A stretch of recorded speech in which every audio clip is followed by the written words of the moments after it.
한 치 앞도 모르는 게 인생이라고 많이들 말하시죠? 정말 그런 것 같아요.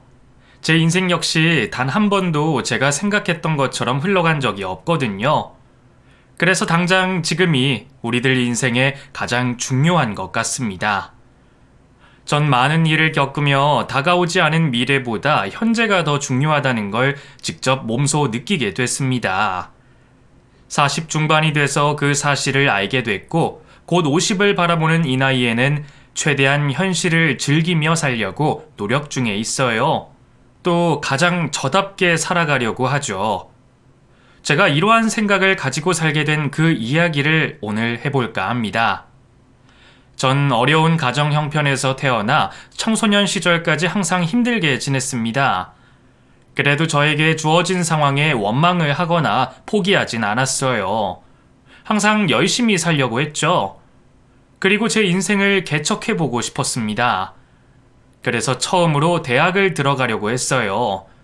대학을 나와 번듯한 기업에 취업을 해서 남들처럼 평범한 삶을 살고 싶었거든요. 그런데 대학을 들어가는 것도 문제였습니다. 매년 오르는 대학 등록금 외에도 들어가는 돈이 만만치 않게 느껴졌어요. 결국 대학 입시를 준비하다 노선을 돌리게 됐죠. 일찍이 돈을 벌어야 한다고 생각했고 이왕이면 평생 다닐 수 있는 전문직을 하고 싶었습니다. 그렇게 여러 직업을 알아보다 알게 된 게 간호조무사였어요. 성인이 되면 바로 자격증 시험을 볼 수 있었고 나이가 들어서도 돈 버는 데는 문제가 없겠다 생각했죠. 또 의료인으로서 더 전문적인 일을 하고자 한다면 돈을 모아서 간호대학교에 입학해 간호사로 전향하면 됐으니 좋은 선택이라고 생각됐습니다. 그래서 그날부로 간호학원을 다니며 간호조무사 자격증 시험을 준비하게 됐죠. 그렇게 어려운 자격증 시험은 아니라 성인이 된 이후 자격증 시험에 붙은 저는 곧바로 한 병원에서 근무를 하게 됐습니다. 그렇게 착실히 병원 생활을 하며 앞으로의 미래에 대해서도 준비를 하게 됐어요. 의료 업무를 보는 건 아니었지만 병원 일이 생각보다 적성에 잘 맞아 간호대를 목표로 등록금을 모으게 된 거죠. 그러다 어느 한 분을 병원에서 만나게 되며 제 인생이 다른 방향으로 흘러가게 됐습니다. 그분은 그 당시 제가 근무하던 병원을 자주 찾아오시던 환자분이셨어요. 제가 웬만해서는 표정을 구기지 않아서 병원을 찾아주시는 분들 모두 저를 좋아해 주셨는데 그분은 다른 분들보다 더 저에게 잘해 주셨습니다. 우연히 독서실에서 대학 입시 공부를 하고 나오는 저를 보시고는 더 관심을 나타내 주셨죠. 그때 그분이 저에 대해 이것저것 물어보셔서 전부 대답하게 됐거든요. 그래서 그 이야기를 듣고 좋아해 주신다고 생각했어요. 어려운 상황에서도 밝고 씩씩하게 살아서 좋아해 주신다고 생각한 거죠. 제가 거절을 해도 이것저것 챙겨주시는 아주머니를 마냥 좋은 분이라고만 생각했습니다. 그런데 아주머니께서 저에게 쉬는 날을 물어보시더니 밖에서 식사를 하자고 제안을 하시는 거예요.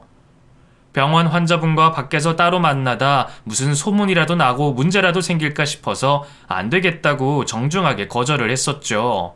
그런데 그 거절 이후에도 아주머니께서는 저에게 계속해서 밥 한 끼를 사주고 싶다는 말씀을 하셨습니다.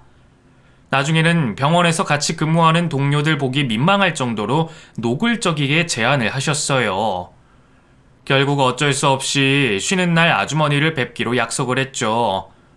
아주머니와 만나기로 한 음식점으로 들어갔는데 그곳에 아주머니와 함께 웬 남자가 앉아 있었습니다. 아주머니 아들이라고 하더라고요. 그때 알게 됐죠. 아주머니께서 다른 마음을 품고 계시다는 걸요. 식사를 하는 내내 저에게 아들 자랑을 많이도 하시는 아주머니로 인해 그 자리가 많이 불편했지만 일어설 수가 없었습니다. 병원을 자주 찾는 분이었으니까요. 혹시 이번 일을 트집 잡으면 어쩌나 싶었거든요. 그렇게 한참 동안 아들의 자랑을 늘어놓던 아주머니께서는 급기야 저와 아들만을 두고 자리를 떠나셨습니다. 아주머니께서 떠나시자 아들 지용씨가 처음으로 입을 열었죠. 죄송합니다. 저희 어머니가 막무가내로 불러내셨을 텐데 제가 대신 사과하겠습니다. 아니에요. 그냥 밥 먹는 자리인데요. 어색한 대화를 나누게 됐는데 그 뒤로는 서로 침묵만 이어갔어요. 지용 씨가 다른 말은 하지 않고 가만히 있더라고요. 결국 어색한 분위기를 참지 못한 제가 먼저 몇 마디를 건네게 됐고 그 뒤로 물꼬가 트이며 대화를 나눌 수 있었습니다. 황당하게 만나게 된 사람과 보낸 시간치고는 제법 재밌는 시간을 보낼 수 있었어요. 그렇다고 호감을 느끼거나 그런 건 아니었습니다. 딱 아주머니 기분이 상하지 않게만 시간을 보냈던 거죠. 그런데 그날 이후 아주머니께서 제가 지용 씨에게 호감을 가졌다고 생각하시는 것 같았어요. 이제 대놓고 제가 마음에 든다며 며느리로 삼고 싶다 말씀하셨죠. 내가 지혜 씨가 너무 마음에 들어서 그래. 얼마나 마음에 들면 우리 아들과 이어주려고 하겠어. 우리 아들 쑥맥이라서 그렇지 정말 괜찮은 애야. 그 말이 없는 건 걔가 남중남고 공대를 나와서 그래. 여자 많이 만난 남자가 뭐가 좋겠어. 한 여자만 바라보고 한 여자만 아는 사람이 최고지. 그러니까 몇 번만 더 만나봐. 그러면 우리 아들이 얼마나 좋은 남자인지 알 수 있을 거야. 난감할 수밖에 없었습니다. 근무를 하고 있는 병원에 찾아오셔서 매번 같은 말씀을 하셨으니까요. 이번에도 어쩔 수 없이 지용 씨를 몇 번 더 만나보게 됐죠. 그래도 그 다음번 만남은 좀 더 수월했습니다. 이전에 대화를 한 적이 있어서 그런지 서로 끊김없이 대화를 했었죠. 그리고 소심한 성격 때문인지 아니면 본래 배려심이 많은 건진 몰라도 지용 씨와 만나는 내내 공주 대접을 받듯이 시간을 보낼 수가 있었어요. 남자 경험이 거의 없다시피 했었던 저로서는 그런 지용 씨의 모습이 좋았죠. 이후 지용 씨와 저는 개인적인 연락을 주고받으며 서로 호감을 쌓아가고 있었습니다. 그런데 지용 씨는 소심한 성격 때문에 계속 저에게 호감을 보이면서도 감질나게 고백을 안 하더라고요. 결국 제가 먼저 고백을 하고 사귀게 됐죠. 우리 두 사람의 연애도 비슷했어요. 제 주도하에 연애를 했거든요. 그래도 연애가 제법 잘 맞아서 오랫동안 사귀게 됐죠. 그러자 남자친구 부모님께서 결혼에 대해 말씀을 먼저 꺼내셨죠. 솔직히 전 결혼이라는 걸 생각하지 않고 있었습니다. 결혼을 반드시 해야 하는 상황이면 지용 씨와 할 생각이 있었지만 그때 저는 결혼보다 제 미래가 먼저였어요.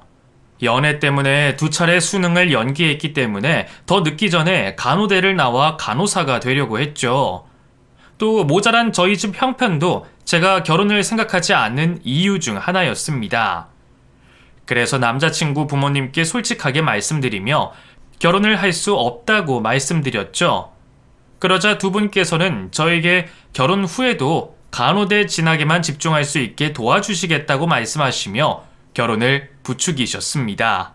그리고 제 앞에서 두 분의 경제력을 뽐내듯 말씀하셨죠. 그러면 우리가 너 간호사 될 때까지 지원해주면 되겠니? 집안일이든 바깥일이든 하나도 하지 않고 오로지 대학 가는 데 집중할 수 있게 환경 만들어주마. 우리 집이 그 정도 능력은 된다. 네 시아버님 될 사람이 사업하잖니. 그러니까 그런 걱정 붙들어 매고 넌 우리 집 며느리 지용이 아내가 되어주면 돼. 이러면 서로 좋은 거 아니겠니? 시부모님께 그 말을 듣고 난 이후에도 선택을 하기 어려웠습니다. 혹여 결혼 생활을 하던 중에 아이라도 덜컥 생기면 어쩌나 싶었고 두 분이 약속을 안 지키시면 그땐 어떡하나 싶었거든요. 결혼을 고민할 만큼 남자친구를 사랑하긴 했지만 제 미래도 똑같이 사랑했습니다. 그렇게 오랜 고민 끝에 두 분의 말씀을 믿고 남자친구와 결혼하는 걸 선택하게 됐어요. 그런데 결혼을 준비하면서 남자친구의 형편이 말했던 것과 다르다는 게 드러나기 시작했습니다. 당연히 저희 집보다는 나은 형편이긴 했지만 저에게 결혼 후에도 간호사 꿈을 이어갈 수 있게 공부를 지원해 주실 만큼의 형편은 아니었죠. 시부모님께서도 제가 자신들의 예상보다 빨리 시댁의 형편을 눈치챈 것을 알곤 민망해하시며 어린아이도 믿지 않을 변명을 하셨죠. 카이야, 혹시 우리가 약속한 걸 안 지킬까봐 걱정이라면 염려 말아라. 지금 잠깐 네 시아버님이 일이 꼬여서 그래. 우리가 물품은 다 넘겨줬거든? 그래서 이제 청산만 받으면 되는 상황이다. 지금 잠깐 힘든 거야. 그러니까 걱정 말어. 전 아무 말도 하지 않았는데 시부모님께서는 결혼 날짜가 다가올 때마다 저에게 먼저 자신들의 상황이 나아질 거라며 말씀을 해주시곤 하셨어요. 맨 처음 시댁이 저에게 한 약속을 지킬 수 없는 형편이라는 걸 알고 나서 고민을 했던 건 사실입니다. 그런데 제가 돈 보고 하는 결혼도 아니고 결혼을 선택한 가장 큰 이유는 남자친구였기 때문에 더 이상 그런 것들은 상관이 없었어요. 그리고 그쯤 되니 시부모님께서 오죽 아들을 저와 결혼시키고 싶으셨으면 저러나 싶어서 뭐 거짓말이든 뭐든 없던 일로 넘어가려고 했죠. 그런데 이 생각보다 힘든 시댁 형편으로 인해서 신혼집 구하는 것조차 쉽지가 않았습니다. 저도 그 당시 다니던 병원의 환경과 수입이 만족스러웠기 때문에 굳이 멀리 가고 싶진 않았고 남편 역시 다니던 회사가 원래 살던 곳과 멀지 않았기 때문에 웬만하면 그 부근에서 자리를 잡고 싶었거든요. 그런데 남편이 모아둔 돈과 제 돈으로는 신혼집을 구하는 게 무리였죠. 시댁에서도 도움을 줄 수 있는 형편이 아니었고요. 그래서 어쩔 수 없이 시댁에 들어가 생활을 하게 됐습니다. 제 주변 사람들 모두 시댁에 들어가겠다고 하는 절 말렸지만 전 괜찮을 거라고 사람들을 안심시켰어요. 그럴 만한 것이 시부모님 두 분께서 저를 결혼 전부터 워낙 좋아하셨으니 시집살이를 살게 될 거라곤 전혀 생각할 수가 없었죠. 그런데 신혼여행을 마치고 돌아온 다음 날부터 제가 상상하지 못했던 일들이 벌어지기 시작했습니다. 저와 남편 두 사람 모두 하루를 더 쉬고 다음 날부터 출근을 하기로 되어 있었는데 그날 새벽 어머님께서 남편과 제가 있는 방으로 들어오셔서는 저를 깨우시는 거예요. 그때 엄청 놀랐습니다.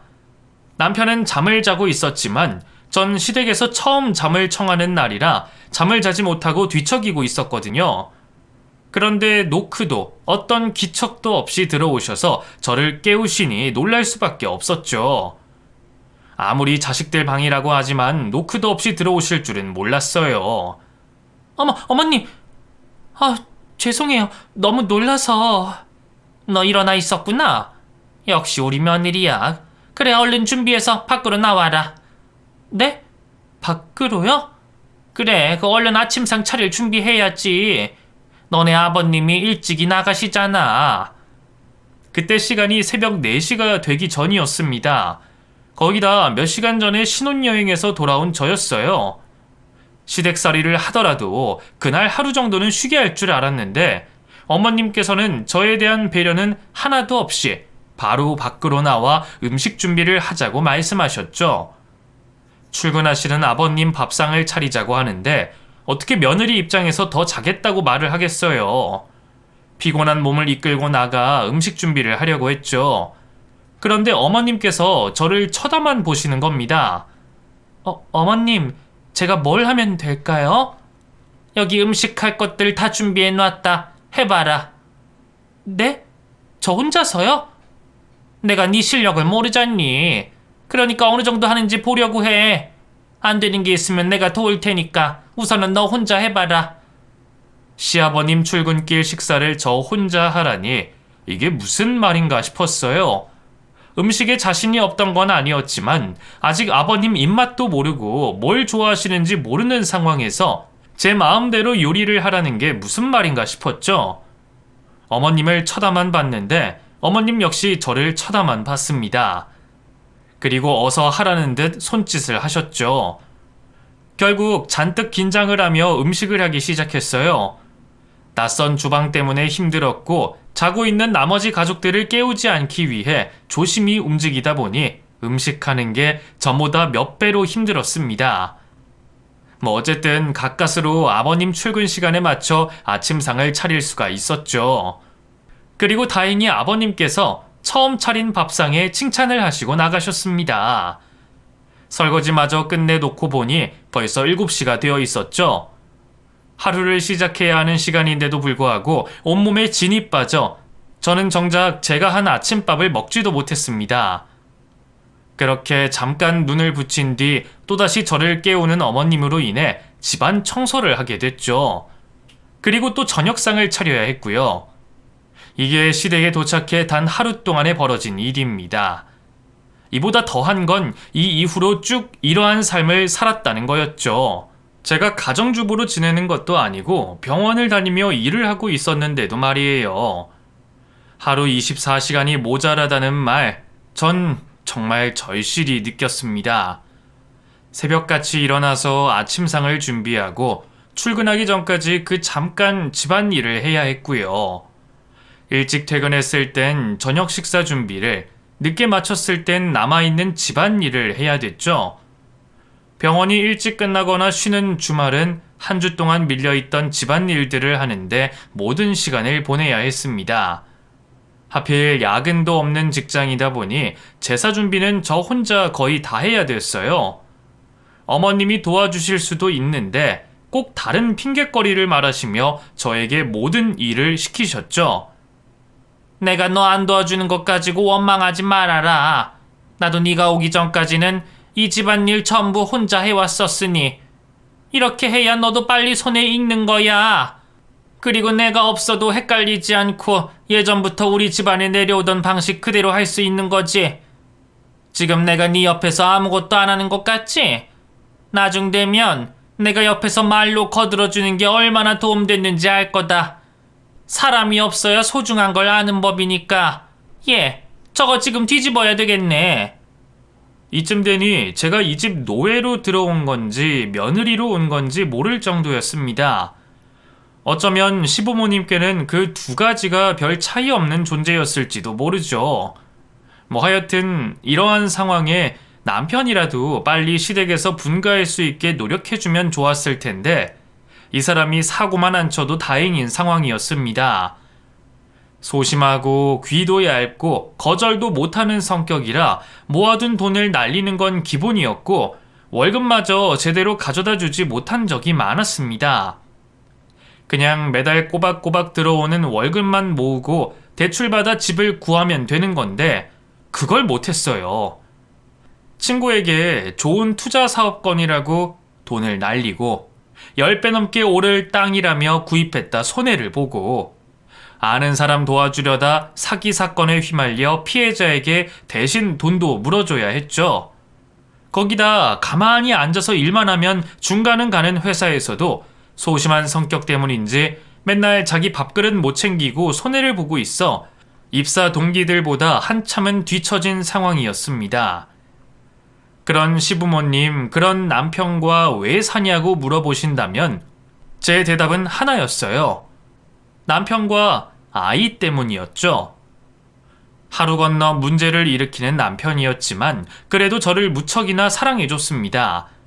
TV에 나오는 예쁜 여자 연예인들에게도 눈 한 번 돌리지 않았고 항상 시부모님께 고생을 하고 있는 저에게만 신경을 써주는 남편이었죠. 그리고 결혼 4년 후 어렵게 얻은 제 딸은 제가 열심히 살아야 하는 이유이기도 했어요. 아이를 위해서라도 제가 조금 힘들다고 아빠 없는 아이로 키우고 싶지 않았습니다. 그래서 시댁 생활이 힘들지만 버티고 있었죠.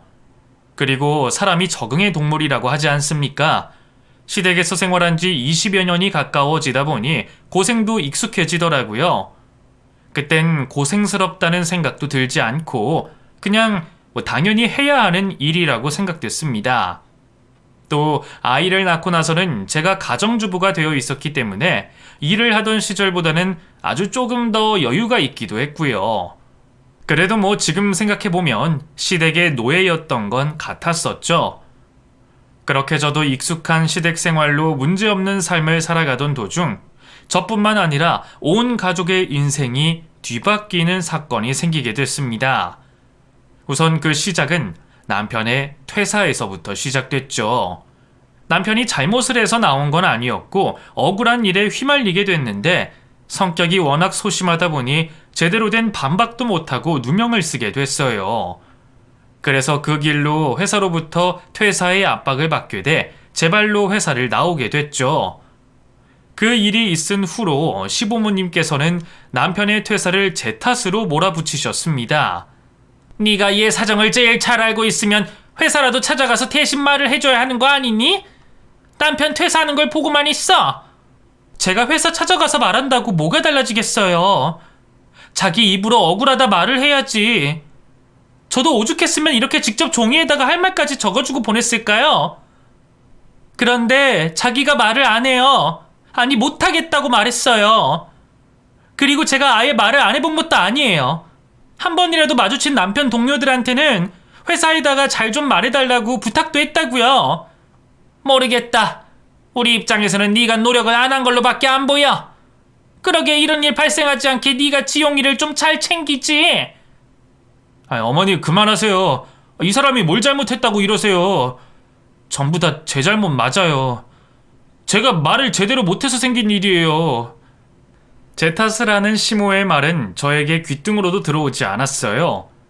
우선 앞으로 집안 생활비는 어떻게 충당해야 하는지가 걱정됐고, 이번 일로 적지 않게 충격을 받았을 남편이 걱정됐죠.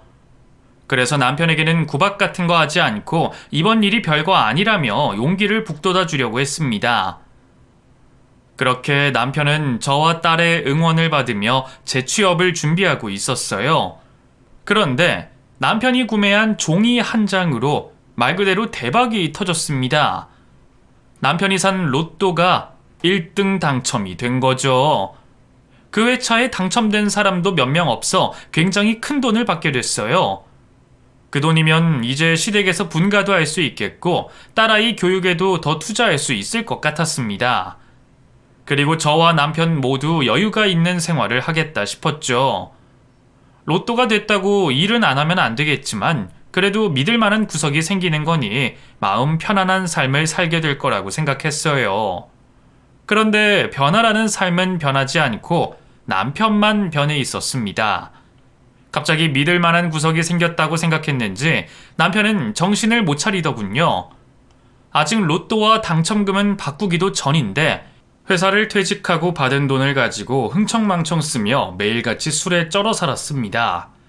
그리고 씀씀이도 커져 있었죠. 처음에는 저도 기분이 좋은 남편을 보며 좋기만 했는데 그런 날이 매일이 되니 한 소리를 하지 않을 수가 없더라고요. 아, 좋다.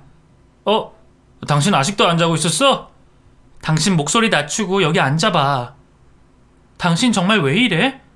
기분 좋아서 술 먹는 것도 하루 이틀이지 지금이 며칠째야. 그리고 신용카드로 긁은 건 다 뭐고. 그 큰 돈을 한 번에 쓰면 어쩌자는 거야. 아, 정말 왜 그래? 우리 로또 됐잖아. 그럼 좀 써도 되는 거지.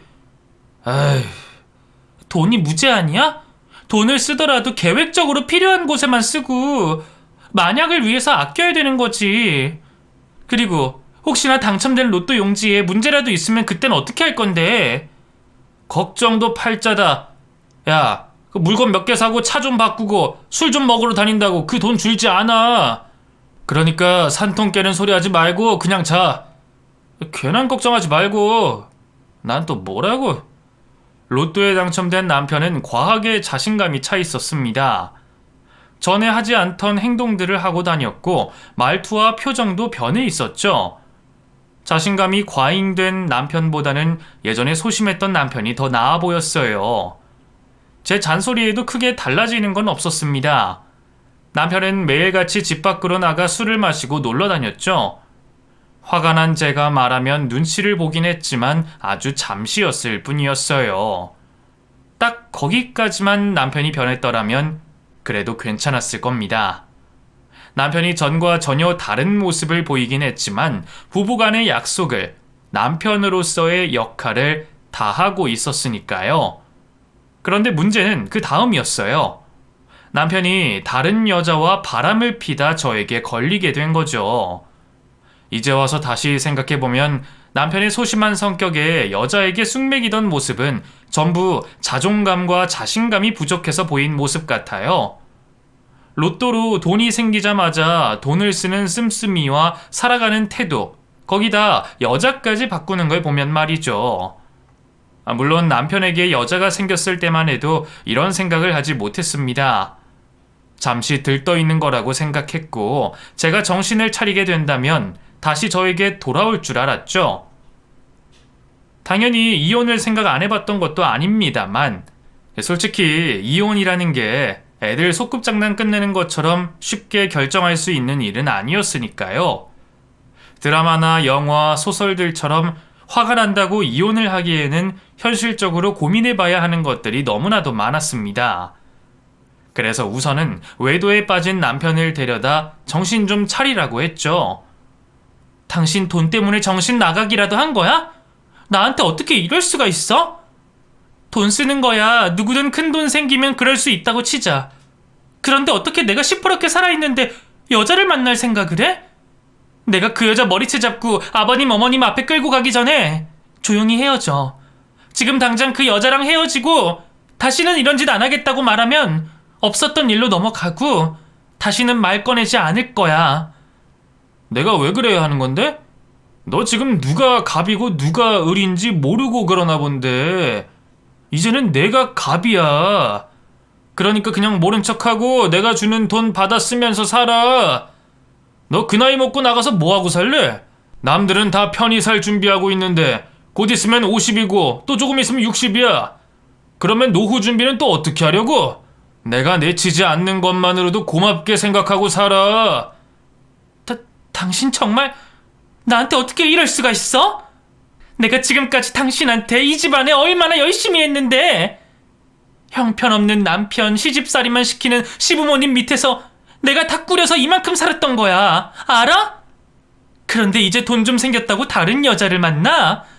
나보고 여자 끼고 있는 걸 가만히 보고 있으라고? 솔직히 내가 당신하고 살면서 얼마나 억압받았는지 알아? 지금까지 당신 눈치 보고 살아왔어. 나야말로 당신이랑 살면서 힘들었다고. 그래서 이제 좀 편히 살라고 한다고. 그래? 당신 말 무슨 말인지 알겠다. 그럼 당신이 원하는 대로 여자 만나. 난 당신이랑 이혼하고 받은 위자료로 떵떵거리며 잘 살 테니. 이 여자 웃긴 여자네. 야, 너 결국은 돈 달라는 말 하려고 이런 거야? 내 로또 당첨금 떼어달라고? 내가 이럴 줄 알고 다 알아봤다. 내 로또 당첨금 너한테 줄 의무 없어. 이 로또 당첨금에 네가 기여한 게 뭐가 있을 것 같아? 네가 먼저 이혼 이야기 꺼냈으니 네가 원하는 대로 해줄게. 자, 우리 이혼하자. 내가 혹시나 해서 준비하고 있었던 건데 여기 이혼 합의 서류. 여기다 도장 찍어. 뭐? 당신이야말로 나랑 이혼하려고 일부러 이러는 거야? 됐고 도장이나 찍으라고. 알지? 나 로또 당첨금 빼면 당신한테 줄 돈 하나 없는 거. 로또 당첨금은 왜 못 받는지 방금 들었고, 그래도 내가 당신이랑 살면서 생긴 정이 있으니까 선심 써서 위자료 적어 놓은 거야. 거기 500. 그 500이면 월세방 하나 구하니까 이거 받고 새 출발해 머저리야. 남편은 다른 사람이 되어 있었어요. 저를 조롱하며 이혼을 요구하는 남편의 모습은 저에게 너무 큰 충격으로 다가왔죠. 시부모님들이 이혼을 요구했었더라면 이렇게까지 충격을 받지 않았을 겁니다. 저에게 하던 게 있었으니 예상이 안 되는 것도 아니었으니까요. 그런데 다른 사람도 아니고 남편이 저에게 이렇게까지 하다니 너무 큰 충격으로 다가왔죠. 이제까지 고된 시집살이 능력 없는 남편과 사는 상황 속에서도 남편과 자식이라는 큰 축이 저에게 행복을 주고 있어서 버틸 수 있었습니다. 그런데 이번 일로 한 축이 무너져 버린 거죠. 무너져 버린 저는 제대로 된 생각을 하지 못하고 어떻게 해서든 남편을 돌려 세워야 한다고 생각했어요. 그래서 시부모님께 도움을 요청했죠. 아버님, 어머님, 그 이 여자가 생겼다고 해요. 이러면 안 되는 거잖아요. 이건 법으로도 잘못된 거잖아요. 제발 저 사람 좀 정신 차리게 해주세요. 제 말은 안 듣더라도 두 분 말씀은 곧잘 듣는 사람이잖아요. 우리도 알고 있다. 너희가 좀 시끄럽게 다퉈야 우리가 모른 척이라도 하지. 어찌됐든 간에 우리는 지용이 걔 뜻을 존중한다. 그렇지만 이번 일에 개입하지 않을 거야. 무슨 말인지 알겠니? 지용이 편도 네 편도 들지 않을 거라고. 부부간의 일인데 우리가 끼어들어서 되겠니? 그리고 한번 정이 떨어진 사이인데 그걸 억지로 붙인다고 붙어있겠어? 이렇게 시간 끌어봤자 너한테도 안 좋고 손녀한테도 안 좋다. 지용이는 뜻이 확고한 것 같던데 네가 잘 생각해봐라. 이왕이면 빨리 좀 결정해서 집안 좀 조용히 해주고. 시부와 시모의 말을 듣자 제가 일회용 소모품이 된 느낌인 것 같았습니다. 이제 사용할 만큼 사용했고 대체품을 언제든지 구할 수 있는 형편이 됐으니 저보고 알아서 버려지라는 것 같았죠. 헌신짝 버린다는 게 딱 저를 두고 하는 말 같았습니다. 그날의 대화 이후 저도 남편과 이혼을 하기로 결심했어요. 그리고 이혼 소송을 하기로 했죠. 20년 가까이 내 젊음을 바치고 내 열과 성을 다한 시간이었습니다. 그런데 겨우 돈 몇 푼 받고 물러날 수 없었어요. 누구 좋으라고 그렇게 해요. 그래서 소송을 시작하게 됐죠. 이혼 소송을 시작하며 가장 먼저 물어본 건 로또 당첨금이 재산 분할 대상이 되냐 안 되냐였습니다. 남편이 말한 것처럼 안 된다고 하더라고요. 그래서 남편이 저에게 당당하게 나왔던 거였어요. 제가 받을 수 있는 건 현재 남편과 제 앞으로 되어 있는 재산뿐이라고 했습니다. 거기다 제가 가지고 있는 증거들로 남편이 외도를 한 걸 입증하고 상간녀 소송을 해 위자료를 받는 게 전부라고 했죠. 그것들 다 합친다고 해도 남편이 거들떠도 보지 않을 금액이었습니다. 그 돈으로 딸아이를 데리고 나와 생활하자고 하니 앞날이 뻔히 보이기 시작했어요. 억울하고 답답한 상황이었지만 앞으로 살아가기 위해 남편에게 위자료를 제대로 떼어달라고 부탁을 해야 했죠. 당신이나 그 여자나 바람난 사람들이라고 꼬리표 달려 있어봤자 좋을 거 없잖아. 조용히 합의 이혼해줄게. 그러니까 애 키우는데 부족하지 않게만 챙겨줘. 지금 당신 소득이 안 잡혀서 애 양육비도 얼마 못 받게 나와 있어서 그래. 그러게 그때 내 말 듣지 그랬냐. 그럼 이렇게 숙이고 들어오지 않아도 됐잖아. 뭐 나한테 아빠 노릇 이런 거 바라나 본데 나 그럴 생각 없어. 걔도 당신 편이던데 내가 뭐가 아쉬워서 호랑이 새끼 키우는데 돈을 가져다 바쳐? 거기다 애가 아들도 아닌데 나한테 협상하려고 하지 말고 그냥 법대로 해. 소송 지면 내가 위자료 다 줄 테니까 그 돈 받고 잘 먹고 잘 살아. 지옥스러웠지만 아이를 생각하면 제 자존심 따위를 신경 쓸 수 없었습니다. 저를 무시하려고 하는 남편에게 무릎을 꿇고 도와달라 빌게 됐죠. 이렇게 하면 당신 마음이 풀리는 거야? 내가 뭐든 잘못했어. 그러니까 제발 도와줘. 애는 무슨 잘못이 있어서 이런 일을 겪어. 그리고 앞으로의 애 미래는 딱 애 성인 될 때까지만, 그때까지만 부탁할게. 그리고 아이 키우는데 드는 돈 빼고는 절대 바라지 않을게. 제발 내가 이렇게 무릎 꿇고 빌 테니까 제발 좀. 아이씨 바지 늘어나기. 이거 비싼 거라고. 야, 나 하나 쓰기에도 부족한 돈이야. 거기다 우리 부모님 챙겨드려야지. 내 여자친구 신경 써야지. 그런데 너희 둘한테 돈을 가져다 바치라고? 그것도 너 닮은 딸한테? 다시 한번 말하지만 나한테 이러지 말고 법원에 가서 하소연해. 난 법원에서 해달라는 대로 할 거니까. 그러니까 이건 와! 너가 그러고도 인간이야? 너가 그러고도 한 아이의 아빠라고 할 수 있냐고? 이 쓰레기 같은 놈. 그래, 그 돈에 빠져서 잘 살아봐라. 너 하는 꼴 보니까 그 돈 때문에 망할 게 확실히 보여. 개자식, 쓰레기, 인간 말종. 내가 너 저주할 거야. 처자식 버리고 그 돈 선택한 너. 그 돈 때문에 죽으라고 저주할 거라고. 저주 많이 하세요. 나는 교회 가서 회개하고 하나님께 용서받을 테니까. 남편에게 치욕스러운 일을 당한 그날 이후 전 시댁과 남편에게 받을 도움을 기대하지 않기로 했습니다. 그때부터 바빠지기 시작했죠. 아이와 살아가기 위해 일할 곳도 알아봐야 했고 집도 구해야 했습니다. 또 아이의 학교 문제들도 해결해야 했죠. 거기다 이혼 소송까지 하고 있었으니 정말 하루가 어떻게 흘러가는지도 모를 정도로 바쁘게 생활했어요. 가장 큰 문제는 일자리였어요. 아이를 낳고 난 이후 끊기게 된 경력 단절로 인해서 병원에 재취업을 하는 게 쉽지 않았습니다. 딸아이가 대학교를 졸업할 때까지 할 수 있는 안정적인 직장을 구하고 싶었는데 경력은 한번 끊기고 나이는 많은 제가 안정적으로 일할 곳이 얼마 없었죠. 우선 당장 돈을 벌어야 했기에 가리지 않고 바로 일을 시켜주는 건품소에서 일을 하게 됐습니다.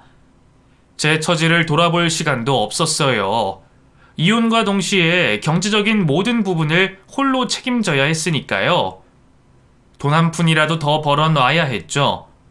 그렇게 아이와 둘이 살아갈 준비를 하며 정신이 없던 도중 모르는 전화 한 통이 걸려왔습니다. 그리고 남편이 죽었다는 말을 해왔죠. 처음엔 그 말을 믿지 않았어요. 이번에는 또 남편이 무슨 수작을 벌이는가 싶어서 전화를 끊어버렸죠. 하지만 또다시 걸려온 전화와 속이는 것 같지 않은 말에 확인을 하러 병원으로 가게 됐습니다. 그리고 그곳에서 이미 차갑게 식은 지 오래된 남편의 시신을 볼 수가 있었죠. 그제서야 심장이 벌렁거리며 온몸에 힘이 빠지기 시작하더군요. 그 자리에 주저앉은 전 형사분들에게 남편이 맞다는 확인을 해줬고 밖으로 나가 가쁜 숨을 내쉬기 시작했습니다.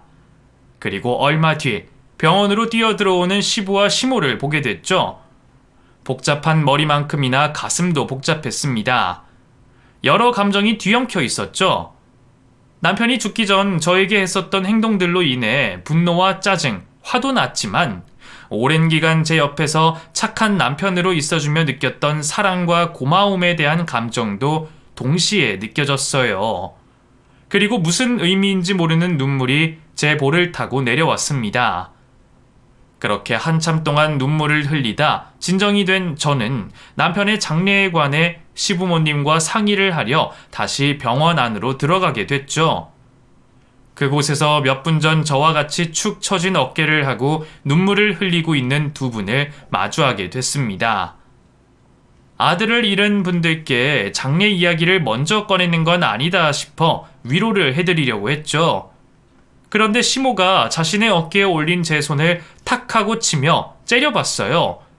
그리고 남편의 죽음을 제 탓으로 몰아가기 시작했습니다. 이년이 누구 몸에 손을 대? 너 이년 우리 아들 어떻게 할 거야? 우리 아들 어떻게 살려낼 거냐고?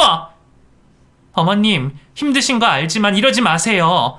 저도 그 사람 저렇게 된 거 힘들어요. 힘들어? 입에 침이나 바르고 거짓말해라. 이혼 중이던 네 남편 적골됐으니 얼마나 좋겠어? 좋아 죽겠지? 덩실덩실 춤이라도 추고 싶은 심정이지?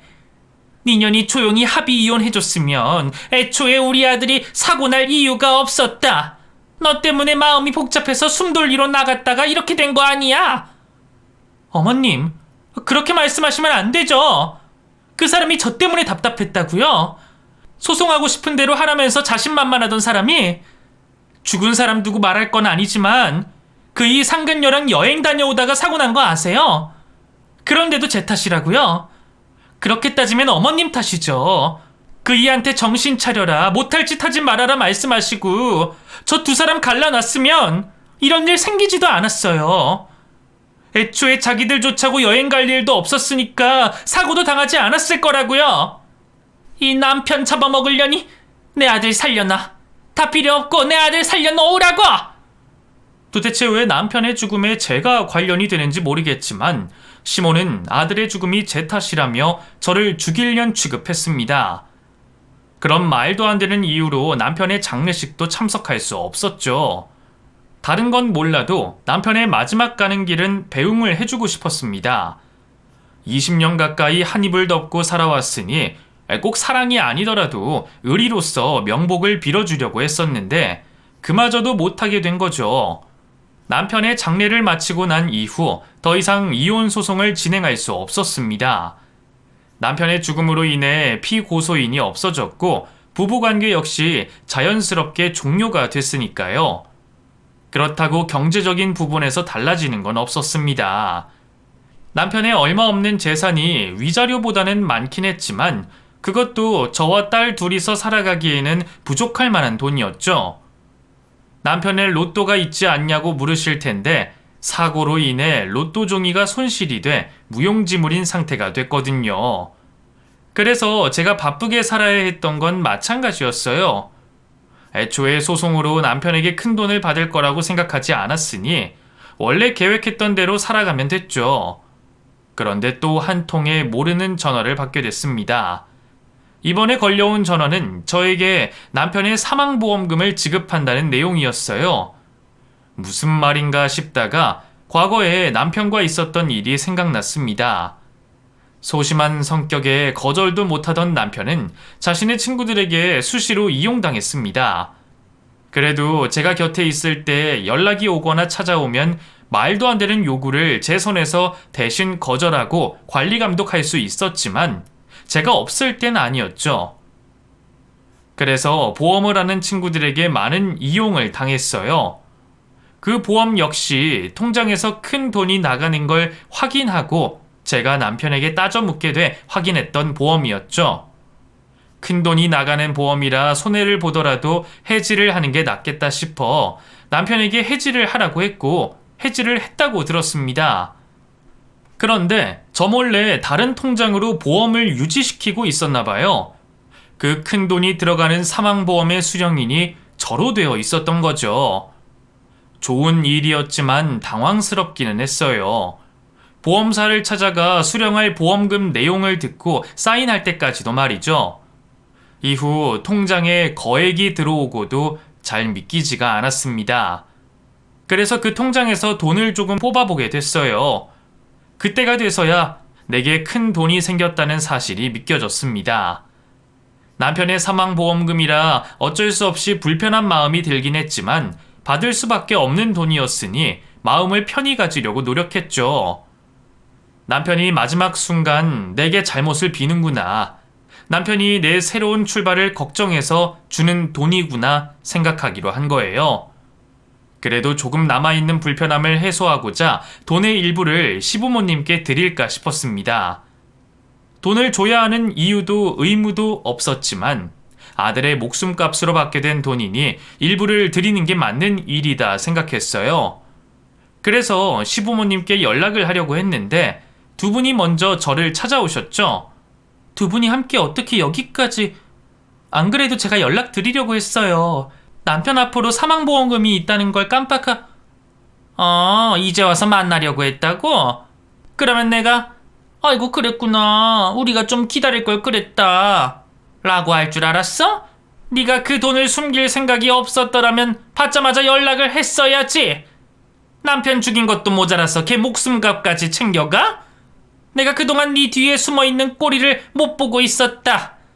꼬리 9개가 달린 여우라는 걸 모르고 있었다고. 좋은 말로 할 때 그 돈 내놔라. 네가 그 돈 받을 자격이나 있어? 어머님 진정하세요. 믿지 않으셔도 좋지만 정말 연락드리고 사망보험금에 대해 말씀드리려고 했어요. 그 사람 사망보험금인데 저라고 이 돈을 받으면서 마음이 편했겠어요? 아무리 좋게 생각하려고 해도 안 돼가지고 두 분께 상의 후에 돈을 나누려고 했어요. 그러니까 안에 들어가셔서 이야기하시죠. 뭐? 돈을 나눠? 너 뭔가 단단히 착각하는 것 같다. 그 돈을 왜 나눠? 네가 무슨 자격이 있다고? 남편 죽인 년도 자격이라고 말하는 거냐? 이렇게 따지고 보면 네가 우리한테 피해 보상금이라도 줘야 하는 판이야. 근데 어디서 돈을 나눈다 만다 시건방을 떨어? 안에 들어갈 것도 없다. 우리가 왜 아들 죽인 년 쌍판을 보고 있어야 하냐? 참말 말고 통장 번호 불러줄 테니 거기로 우리 아들 돈 넣어라. 아들을 잃으신 분들이라 어느 정도 이해를 해주려고 했는데 말끝마다 아들 죽인 년이라고 말씀을 하시더군요. 남편이 죽는데 조금이라도 영향을 끼쳤더라면 그렇게 화가 나지도 않았을 거예요. 그런데 남편이 팔자 좋게 상간녀와 놀러 다니다 사고를 당하고 있을 때 전 앞으로 딸과 헤쳐나가야 하는 미래를 걱정하며 지내고 있었습니다. 남편이라는 사람에게 외도라는 배신까지 당하면서 말이죠. 그런 상황 모두를 알고 계시는 두 분이 이렇게 나오면 안 되는 거라고 생각이 들었어요. 더는 저도 가만히 있지 않기로 했죠. 지난 평생 아들 이용해서 며느리 수명 갉아먹더니 이제는 죽은 아들 이용해서 한몫 챙기시겠다고요? 이 돈이 왜 두 분 돈이죠? 애초에 제가 나누지 않아도 되는 돈이지 않나요? 그리고 계속 제가 내 남편 잡아먹는다고 하는데 바람난 년이랑 물고 빨고 하려고 간 여행에서 사고로 죽은 게 제 탓인가요?